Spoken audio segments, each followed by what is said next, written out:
Dear student, நம்ம இதுவரைக்கும் outbreak of world war first and its aftermath அப்படிங்கிற படத்தில் scramble for colonies, rivalry of great powers, causes, course and result of world war first அப்படிங்கிற 3 பாயிண்டாக பார்த்துருக்கோம்.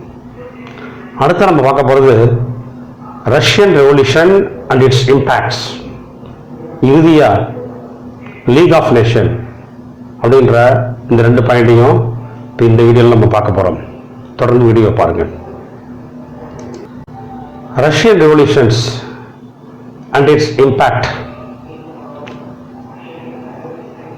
ரஷ்ய புரட்சியும் அதன் தாக்கமும். One of the biggest outcome of World War First was the Russian revolutions. It was unique in the world history. முதல் உலக போரின் விளைவாக ஏற்பட்டது என்னன்னா ரஷ்ய புரட்சி தான். 2 ரஷ்ய புரட்சி நடைபெற்றது. There were really 2 revolutions in the year 1917. One in March and other in November. On the abdications of the Tsar, the Borgias government which followed. Tsar மன்னரின் ஆட்சி முடிவுக்கு வந்த பிறகு அங்கு பார்ஜியஸ் கவர்மெண்ட், பூஸ்வாக்கள் அப்படின்னு சொல்லப்படுகின்றவர்கள் தொடர்ந்து ஆட்சி செய்தார்கள். அவருடைய ஆட்சியும் முடிவுக்கு வந்து ரஷ்யாவில் புரட்சி ஏற்பட்டு மக்கள் ஆட்சி ஏற்பட்டது. So there was a second great uprising under the guidance of their leader Lenin, who seized the power and established a communist government in Russia. Lenin தலைமையில் ஒரு கம்யூனிஸ்ட் அரசாங்கம் புரட்சியின் வாயிலாக ரஷ்யாவில் ஏற்பட்டது. அது எப்படி ஏற்பட்டது என்பதை நம்ம பார்ப்போம். What are the causes of the revolution? First, social cause. இந்த புரட்சி ஏற்படுவதற்கான காரணம் முதல்ல சமூக காரணம். In Russia, Peter the Great and Catherine II attempted westernizations without changing the social condition. ரஷ்யாவில் பீட்டர் த கிரேட்டும் அவருடைய மனைவி கேத்தரின் II சமுதாயத்தில் எந்தவித மாற்றமும் செய்யாமல் ரஷ்யாவை மேற்கத்திய நாடுகள் பாணிக்கு கொண்டு போனாங்க. இது மக்களுக்கு பிடிக்கல. Tsar Alexander II abolished serfdoms and emancipated the serfs. அது மட்டும் இல்லை, ஜார் அலெக்சாண்டர் II பண்ணை ஆட்சி முறையை ஒழித்து விவசாயிகளுக்கு விடுதலை கொடுத்தார். But they were not given enough land to subsist. These peasants become the powder of cake for the revolutions. ஆனால் விவசாயிகளை விட்ட ஜார் அலெக்சாண்டர் II அந்த மக்களுக்கு, விவசாயிகளுக்கு வேற அவருடைய பிழப்புக்கு எந்த விஷயமும் செய்யவில்லை. அதனால் கோபம் கொண்ட விவசாயிகள் தான் இந்த புரட்சிக்கு முக்கிய வெடிபொருளாக இருந்தார்கள் என்றால் அதை மறுக்க முடியாது. அடுத்த காரணம் ரோல் ஆஃப் ரெவல்யூஷனரிஸ், புரட்சிவாதிகளின் பங்கு. The spread of revolutionary ideas among the intelligentsia, socialistically inclined students to carry their propaganda to a peasantry. சமதர்ம கொள்கையின் பால் பற்றுக்கொண்ட மாணவர்கள், அறிவுஜீவிகள் விடுதலை புரட்சியை பற்றி பல புரட்சி கருத்துக்களை விவசாயிகள் மத்தியில் விதைத்தார்கள். இதுவும் ஒரு புரட்சி வருவதற்கு முக்கிய காரணமாக அமைந்தது. The Marxist philosophy's new idea begins to take shape and social and democratic labor party was formed. அது மட்டும் இல்லை, மார்க்சிய கொள்கைகள் மக்களுக்கு விளக்கமாக சொல்லப்பட்டதால் இந்த மக்கள் பால் ஈர்க்கப்பட்டது. இதுவும் புரட்சிக்கு முக்கிய காரணமாக அமைந்தது. Autocracy of the tsar, tsar மன்னரின் யதாச்சதிகாரம். Tsar Nicholas seconds of Romanov dynasties had little experience of the government. Tsar Nicholas II of Romanov dynasty இருக்கார் இல்லையா, அவருக்கு அரசாங்கத்தை நடத்துவதற்கான அனுபவம் மிக குறைவாக இருந்தது. His wife Zarina Alexandria was a dominant personalities and Nicholas was under the strong influence. Tsar நிக்கோலஸுடைய மனைவி ஜரினா இல்லையா, அவங்க ஆதிக்க மனோபாவம் கொண்ட ஆளுமையாக இருந்ததால் அவங்க சொல்றதான் மன்னர் கேட்கணும் அப்படின்னு முடிவு செஞ்சாங்க. இது ஒரு காரணமாக அமைந்தது. On 22nd January 1905, Father Kafan, a priest, organized a march of men, women and children on the Tsar's Winter Palace in St. Petersburg, demanding representatives of National Assembly and agrarian and industrial reforms. அது மட்டும் இல்லை, ஃபாதரியார் கஃபான்ங்கிறவர் ஜனவரி 22, 1905 அன்று பொதுமக்கள், பெண்கள், குழந்தைகள் இதனோடு ஒரு ஊர்வலமாக அரண்மனையை நோக்கி சென்று மக்களுக்கு ஒரு பொது அசெம்பிளி வேண்டும் என்றும், அதே போல விவசாயத்துறையிலும் தொழில்துறையிலும் சீர்திருத்தம் வேண்டும் என்றும் பல கோரிக்கைகளை வைத்தார். But police and soldiers fired on the procession. ஆனால் அவருடைய கோரிக்கையை ஏற்காமல் மன்னர் காவல்படையை விட்டு அவர் மீது துப்பாக்கி சூடு செய்தார். Hundreds were killed and many thousands were wounded. இதில் நூற்றுக்கணக்கான மக்கள் இறந்து போனார்கள், ஆயிரக்கணக்கான மக்கள் அடிபட்டார்கள். The events of this day, known as Bloody Sunday, led to riots, strikes and violence. இந்த நிகழ்வு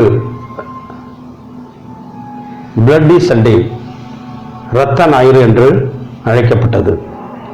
இதனால் அங்கு ரியோஸ் கலவரம், கதவடைப்புகள், ஸ்ட்ரைக்ஸ், வன்முறை போன்ற சம்பவங்கள் நடந்து கொண்டே இருந்தன. அடுத்தது opposition to tsar and dissolutions of Duma. Tsar மன்னருக்கு எதிர்ப்பு, டூமா கலைக்கப்படுதல். As there was rumors of palace revolutions, Nicholas made himself the commander in chief of the army. அரண்மனையில் புரட்சி ஏற்பட்டதாக ஒரு வதந்தி ஏற்பட்டது. இதை நினைத்து மன்னர் ஜார் அவரே படையின் தளபதியாக அறிவித்துக் கொண்டார். Whenever Duma is opposed to the Tsar move, it was dissolved and fresh election held. டூமா என்பது ரஷ்யாவுடைய பொது சபை. அந்த சபை எப்பொழுதெல்லாம் மன்னருக்கு எதிராக தீர்மானங்கள் கொண்டு வரப்படுகிறதோ அப்போது அந்த அவை கலைக்கப்பட்டு புதிய அவை நியமிக்கப்படுவது. இது ஒரு காரணமாக, புரட்சிக்கு காரணமாக அமைந்தது. அது மட்டும் இல்ல, பாப்புலர் அப்ரைசிங், பொதுமக்களின் எழுச்சி. The blood shortage among women's textile workers. அங்கே நெசவு தொழிலாளர்கள் மத்தியில் உணவு பற்றாக்குறை ஏற்பட்டது, குறிப்பாக பெண்கள் மத்தியில். Masses of women were workers demanding bread for workers, waved their arms towards factory workers and shouted, "Come out, stop work."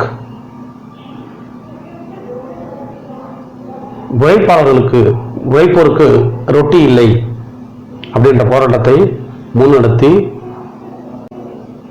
பெண்கள் பெரும் திரளாக அரசாங்கத்துக்கு எதிராக போராடினார்கள். அது மட்டுமல்ல, வேலை செய்து கொண்டிருந்த தொழிலாளர்களை நோக்கி கம் அவுட் ஸ்டாப் ஒர்க், வெளியே வாருங்கள், வேலையை நிறுத்துங்கள், முதலில் நாம் ரொட்டிக்காக, உணவுக்காக போராட வேண்டும் என்று அனைவரும் அழைத்துக் கொண்டார்கள். February 24th, 4 lakhs workers joined movements. ஏறத்தாழ 4 லட்சம் நெசவு தொழிலாளர்கள் ஒன்றாக சேர்ந்து ஒரு இயக்கத்தை ஏற்படுத்தி அரசாங்கத்துக்கு எதிராக போராடினார்கள். Provisional governments, தற்காலிக அரசு. The Soviet was dominated by Mensheviks and minority Bolsheviks, but timid and undecided. The situations changed with the arrival of Lenin. மன்னர் பதவி இழந்ததால் அங்கு இடைக்கால அரசு ஏற்பட்டது. அந்த இடைக்கால அரசில் மென்ஸ்விக் அப்படிங்கிறவங்க என்ன டாமினேட்டாக இருந்தாங்க. ஆனால் போல்ஸ்விக் இருந்தவங்க டிமிட் பயந்த சுபாவங்களாக இருந்தாங்க. ஆனால் இவங்க மைனாரிட்டி. மென்ஸ்விக்ங்கிறவங்க மெஜாரிட்டி, போல்ஸ்விக்ங்கிறவங்க மெஜாரிட்டி. ஆனால் அந்த போல்ஸ்விக் கட்சியை சேர்ந்தவர் தான் லெனின். லெனின் தலைமையேற்ற பிறகு போல்ஸ்விக்கினுடைய மக்கள் மத்தியில் மாற்றம் ஏற்பட்டது. Failure of the provisional government, தற்காலிக அரசின் தோல்வி. Lenin was in Switzerland when revolutions broke out. புரட்சி ரஷ்யாவில் நடிக்கின்ற போது லெனின் சுவிட்சர்லாந்தில் இருந்தார். Lenin wanted continue revolution. Lenin புரட்சி தொடர்ந்து நடக்க வேண்டும் என்று விரும்பினார்.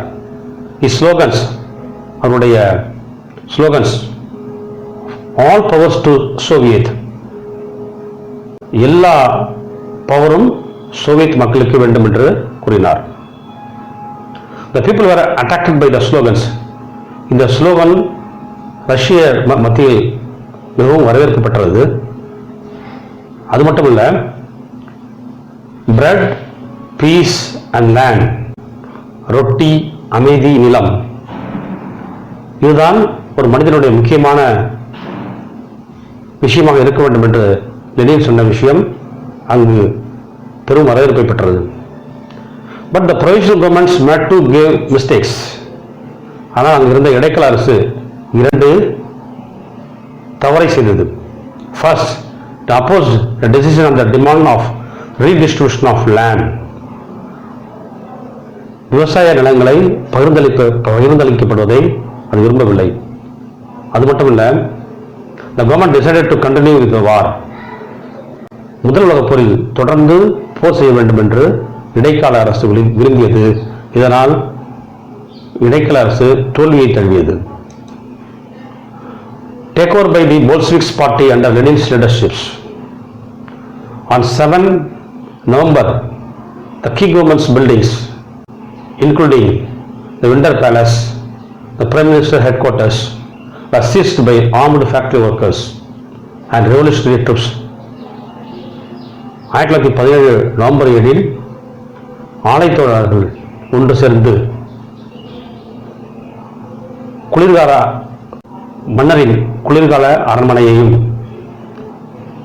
முக்கிய அரசாங்க கட்டிடங்களையும் பிரைம் மினிஸ்டர் ஹெட்குவார்ட்டர்ஸ் தலைமையகத்தையும் கைப்பற்றினார்கள். This time revolutions were led by Lenin. இப்போது லெனின் தலைமையில் இந்த புரட்சி நடைபெற்றதால் இது வெற்றி பெற்றது.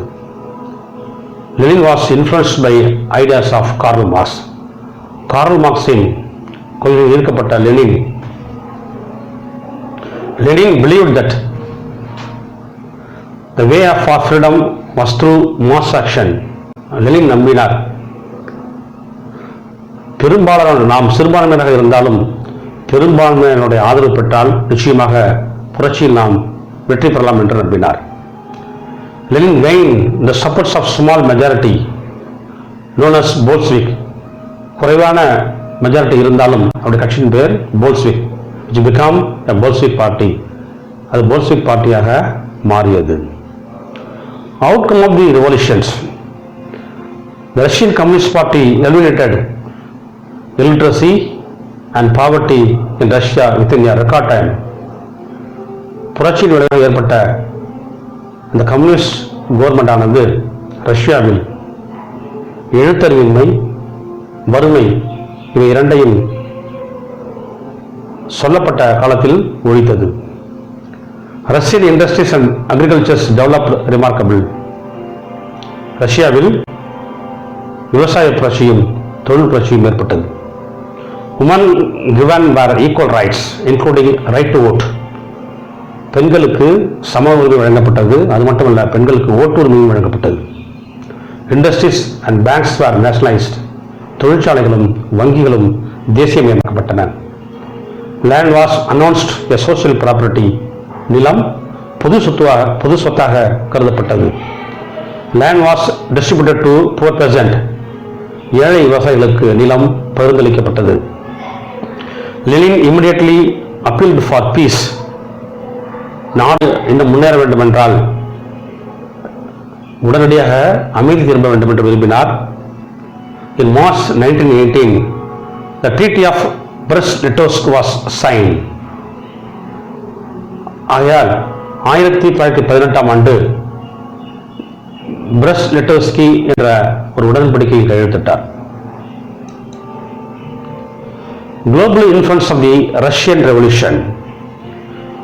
The revolutions fired people's imagination across the world. உலக அளவில் இந்த புரட்சியானது மக்கள் மத்தியில் மிக பேசப்பட்டது. The debates over key issues, land reforms, social welfare, workers' rights and gender equality started taking place in a global context. பல விஷயங்கள் விவாதப் பொருளாக மாறின. குறிப்பாக நில சீர்திருத்தம், சமூக நலன், தொழிலாளர் உரிமைகள், பாலின சமத்துவம் போன்றவை உலக அளவில் ரஷ்ய புரட்சியால் ஏற்பட்டது. The revolutionary Tamil poet Bharathiyar cheerfully welcomed the revolution in Russia. புரட்சி கவிஞர் நமது பாரதியார் இருக்கார் இல்லையா, ரஷ்யாவினுடைய அந்த புரட்சியை மிகவும் வரவேற்றார். அவர் தனது கவிதையில் மாகாளி பராசக்தி ரஷ்ய நாட்டினர் கடைக்கன் வைத்தாளர் அங்கே, ஆகாவென எழுந்தது பார் யுக புரட்சி, கொடுங்கோலன் அலறி விழுந்தான், வாகான தோல் படைத்தோர் வானமரர் பேய்கள் எல்லாம் வருந்தி கண்ணீர், போகாமல் கண் புதைந்து மடிந்தனவாம், வையகத்தீர் புதுமை காணீர் என்று ரஷ்யாவின் புரட்சியை பற்றி நமது பாரதியார் பாடியுள்ளார். அடுத்தது நம்ம பார்க்க போறது லீக் ஆஃப் நேஷன், பன்னாட்டு சங்கம். The covenant of league was worked out the Paris Peace Conference and included in each of the treaties that were signed after the First World War. It was largely due to the pressure from President Wilson. Paris peace கான்ஃபரன்ஸுக்கு முடிவற்ற பிறகு பல உடன்படிக்கைகள் ஏற்பட்டது. அந்த உடன்படிக்கையின் விளைவாக இறுதியாக ஏற்பட்டதுதான் பன்னாட்டு சங்கம். Structure and composition of League of Nations. The league, which was formed in 1920, consisted of 5 bodies: the Assembly, the Councils, the Secretariat, the Permanent Court of Justice and International Labour Organization. பன்னாட்டு சங்கத்தினுடைய உறுப்புகளாக கொண்டிருந்தது. அவை த assembly பொது சபை, த secretariat செயற்குழு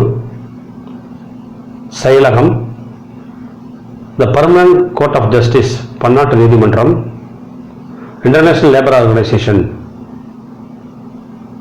பன்னாட்டு தொழிலாளர் அமைப்பு போன்ற அமைப்புகள் ஏற்படுத்தப்பட்டது. The Secretaries of League of Nations was located at Geneva. இதனுடைய தலைமையகம் சுவிட்சர்லாந்து நாட்டில் உள்ள ஜெனீவா என்ற இடத்தில் தான் அமைந்தது. The first Secretary General was Sir Eric Truman from Britain. இதனுடைய முதல் தலைமைச் செயலராக இருந்தவர் பிரிட்டனை சார்ந்த Sir Eric Truman. The staff of the Secretariat was appointed by Secretary General in consultation with the Council. இதனுடைய அலுவலர்கள் அனைவரும் செயற்குழுடைய ஒத்துழைப்போடு நியமிக்கப்பட்டது. International court of justice was set up in the Hague. பன்னாட்டு நீதிமன்றம் நெதர்லாந்தில் உள்ள த ஹக் என்ற நகரில் அமைக்கப்பட்டிருந்தது. What are the objectives of League? The twofold objectives of the League of Nations was to avoid war and maintain peace. பன்னாட்டு சங்கத்தினுடைய இரண்டு முக்கிய குறிக்கோள்கள், ஒன்று போரை தவிர்க்க வேண்டும், மற்றொன்று அமைதியை ஏற்படுத்த வேண்டும். The League intended to act as conciliator and arbitrator. பன்னாட்டு சங்கம் ஒரு சமாதானம் செய்பவராகவும் நடுவராகவும் இருந்து செயல்பட வேண்டும். What are the activities of the League of Nations? சங்கத்தின் செயல்பாடுகள் என்ன? The League was called in settle a number of disputes between 1920 and 1925. 1920 1925 வரைக்கும் பல பிரச்சனைகளை League of Nations தீர்த்திருக்கு. In 1920s, a dispute arose between Sweden and Finland over the sovereignties of the Åland Island. ஆலந்து தீவு சம்பந்தமாக ஸ்வீடனுக்கும் பின்லாந்துக்கும் ஏற்பட்ட பிரச்சனையை சுமூகமாக தீர்ப்பு வைத்தது. Next settle the frontier between Poland and Germany. ஜெர்மனிக்கும் போலந்துக்கும் இடையுள்ள எல்லை பிரச்சனையை லீக் ஆஃப் நேஷன் சுமூகமாக தீர்த்து வைத்தது. Thus, the league had been successfully மூன்றாவது பிரச்சனை, the third dispute was between Greece and Bulgaria. பல்கேரியாவுக்கும் கிரீஸுக்கும் நடைபெற்ற அந்த பிரச்சனையையும் தீர்த்து வைத்தது. Thus, the league had been successfully until signing of Locarno Treaty in 1925. அதாவது 1925 லொகார்னோ ட்ரீட்டி உடன்படிக்கை வருகின்ற வரை பன்னாட்டு சங்கம் மிக சிறப்பாக தான் செயல்பட்டது. இந்த லொகார்னோ ட்ரீட்டியில் 7 treaties between allies and central power in Locarno in Switzerland. சுவிட்சர்லாந்தில் உள்ள லொகார்னோ நகரத்தில் 7 உடன்படிக்கைகள் அலைஸுக்கும் நேச நாடுகளுக்கும் சென்ட்ரல் பவர் மைய நாடுகளுக்கும் ஏற்பட்டது. இந்த 6 உடன்படிக்கை தான் பன்னாட்டு சங்கத்தினுடைய செயல்பாடுகளை மீறுவதாக இருந்தது. வயலேஷன்ஸ், கட்டுப்பாடு மீறல். In this conference, German demanded of equality arms, the France was rejected. அதாவது ஆயுத குறைப்பு என்பது ஜெர்மனிக்கு மட்டுமல்ல, இது அனைவருக்கும் பொருந்த வேண்டும் என்று சொன்னது. ஆனால் பிரான்ஸ் அதை நிராகரித்தது.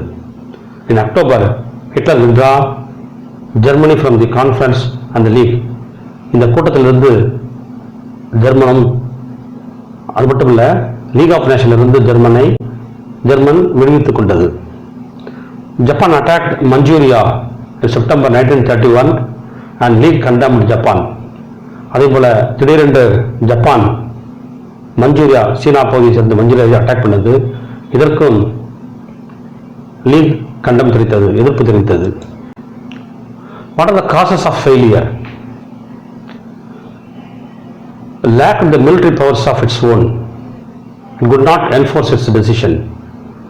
லீக் ஆஃப் நேஷன் எடுக்கின்ற அந்த கட்டுப்பாடுகளை அமல்படுத்துவதற்கு லீக் ஆஃப் நேஷனிடம் ஒரு இராணுவ அமைப்பு இல்லை. அதனால் அதனுடைய முடிவுகளை அது அமல்படுத்த முடியாமல் செய்துவிட்டது. The principle of collective security could not applied in actual practice. கூட்டு பாதுகாப்பு என்பது அனைத்து நாடுகளும் ஏற்றுக்கொள்ளாத ஒரு விஷயமாக மாறிவிட்டது. அது மட்டும் இல்ல, when Italy, Japan and Germany headed by dictators refused to be bound the orders of the league. அது மட்டும் இல்ல, கொடுங்கோலர்கள் ஜப்பான், ஜெர்மனி, இத்தாலி இங்கு கொடுங்கோலர் ஆட்சி ஏற்பட்டதால் அவர்கள் பன்னாட்டு சங்கத்தின் கட்டளைகளை மதிப்பதில்லை. இதுவரைக்கும் நம்ம ஹிஸ்டரியில் முதல் பாடத்தில் outbreak of world war first and its aftermath அப்படின்ற பாடத்தில் scramble for colonies, rivalry of great powers, causes, course and result of world war first, Russian revolutions and its impact, league of nation 5 முக்கிய பாயிண்டை விலாவாரியாக பார்த்தோம். மீண்டும் நம்ம அடுத்த பாடத்தில் சந்திப்போம். நன்றி.